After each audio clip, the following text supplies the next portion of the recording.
Hey folks, Tom Chenal here, Director of Development at Savoy Automobile Museum, and I hope you are having a great May. May is a special time for us here at Savoy because it's a month where we utilize the opportunity to raise the necessary funds through our annual appeal. Let's be honest, my job as Director of Development is to raise the necessary funding, to raise the money that operates the museum. And we are so fortunate to have a thriving car culture community like you that supports the museum. That's why we need you this month to join in the action and help us raise those funds as we near our fiscal year end.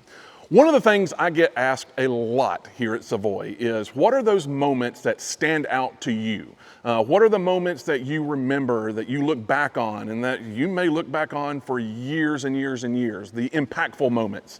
You know, is it one of those where, I was here for development and research and planning and to actually see the museum open?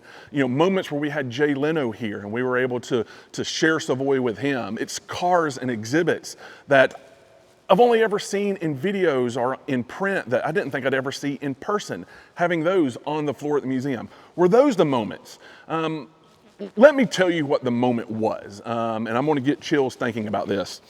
You may have seen our promotional publicity piece that we're using for our annual campaign. If you notice in the graphic, there is an image of a young man and Eric Clark, our collection manager, walking through the vehicle storage building here. Well, we met this young man in 2022, not long after we opened the museum, and we met him through the Make-A-Wish Foundation. It was an opportunity to share Savoy with someone who wanted that to be their wish. That was a moment that I will always remember, that I will always cherish. Cars connect us together. That's what we call our annual campaign. It doesn't matter if you're 5 or if you're 95. We have connections to automobiles, and that's what Savoy does. It brings us together to enjoy automobiles, and that's why we need you to raise those funds, to grant wishes, whether it be his wish, my wish, or your wish. Join us in the annual appeal. You can give online, you can call the museum, or you can visit in person the month of May while we raise those funds, because Savoy is a place that brings us all together, because you can't deny it that cars connect us together. Thank you for your support.